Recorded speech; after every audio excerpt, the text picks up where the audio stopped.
Hello friends, வணக்கங்க. நான் ரதியா சமையலேருந்து சாந்தி பேசுகிறேன். எப்படி இருக்கீங்க? நல்லா இருக்கீங்களா?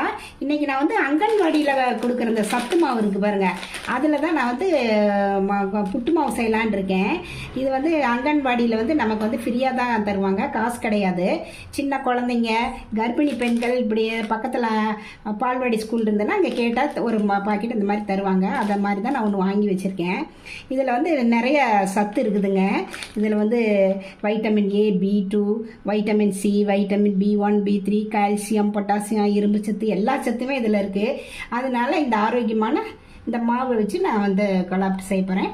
நான் எப்படின்னு செய்கிறேன்னு உங்களுக்கு செஞ்சு காமிக்கிறேன். ஃபஸ்ட் டைம் வீடியோ பார்க்குறவங்களும் தான் சப்ஸ்கிரைப் பண்ணிக்கங்க. பக்கத்தில் இருக்க பெல் பட்டனை கிளிக் பண்ணிங்கன்னா நான் போடுற வீடியோவில் உங்களுக்கு உடனுக்குடன் வந்து சேரும். வாங்க வீடியோக்குள்ளே போகலாம்.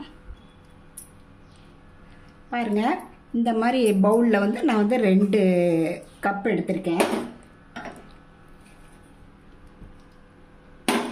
இதுக்கு வந்து நம்ம அளவாக கொஞ்சம் உப்பு போட்டுக்கலாங்க. பாருங்கள், இதில் உப்பு போட்டு நல்லா இந்த மாதிரி கலந்து கொடுத்துக்கலாம். இது மாதிரி சின்ன சின்ன கட்டி மாதிரி இருக்கும். அந்த மாதிரி இருந்துச்சுன்னா நல்லா அந்த மாதிரி கையிலேயே நம்ம வந்து ஊற்றி விட்டுடலாம். உப்பும் மாவும் நல்லா ஒன்றா கலந்துக்கிட்டுங்க. அதுக்கப்புறம் நம்ம கொஞ்சம் கொஞ்சமாக தண்ணி தெளித்து நம்ம வந்து நல்லா அப்படியே புட்டு மாவு பதத்துக்கு நம்ம கலந்துக்கலாம். இந்த மாதிரி அப்படியே கையிலேயே இப்படியே ஊற்றி விடணுங்க, தண்ணி தெளித்து. பாருங்கள், இந்த மாதிரி நல்லா இந்த பதத்துக்கு நம்ம வந்து நல்லா பெசரிக்கணும். இப்படி பிடிச்சிங்கன்னா மாவு வந்து இப்படி கையில் பிடிப்படணும், உதுத்தணுமா இந்த மாதிரி உதுற மாதிரி இருக்கணும். இதுதான் பதம். இதில் வந்து நான் வந்து ஏலக்காய் பொடிச்சு வச்சுருக்கேன். அதை இதில் ஆட் பண்ணி நம்ம கலந்துக்கலாங்க. ஒரு இட்லி பாத்திரத்தில் வந்து தண்ணி ஊற்றி வச்சுருக்கேன். நல்லா தண்ணி சூடாகிடுச்சு. நம்ம வந்து வர துணியாக போட்டுக்கலாம். இதில் வந்து நம்ம ஈர பண்ணினோம்னா துணியில் பூரா ஒட்டிக்கும். அதனால் நம்ம வர துணியாக போட்டுக்கலாம். இந்த மாவு பூரா இதில் அப்படியே உதிரியாக ரொம்ப அழுத்தி விடாமல் அப்படியே பரவலாக கொட்டி விடலாங்க. இந்த மாதிரி பரவலாக கொட்டி அப்படியே மூடி வச்சு ஒரு 1/4 மணி நேரம் 20 நிமிஷம் வந்து நல்லா ஹை ஃப்ளேமில் வேகிட்டுங்க. அதுக்கப்புறம் நம்ம எடுக்கலாம்.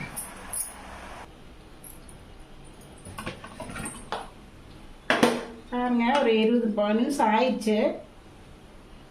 பாருங்க, இப்படி நல்லா உதிரியாக நல்லா வெந்துருச்சுங்க. இதை நம்ம எடுத்துடலாம். அதே பவுல்லையே நம்ம இந்த இதை கொட்டிக்கலாங்க. பாருங்கள், எப்படி ஒட்டாமல் இருக்குது. நம்ம தண்ணி தொளித்து நம்ம மாவு போட்டோம்னா உங்களுக்கு எல்லாம் துணியிலே ஒட்டிக்கும். இதுக்கு வந்து இதுலேயே சர்க்கரை ஏலக்கெல்லாம் இருக்கும் மாவுலேயே. நம்ம வந்து கொஞ்சமாக சர்க்கரை ஆட் பண்ணிக்கலாம்.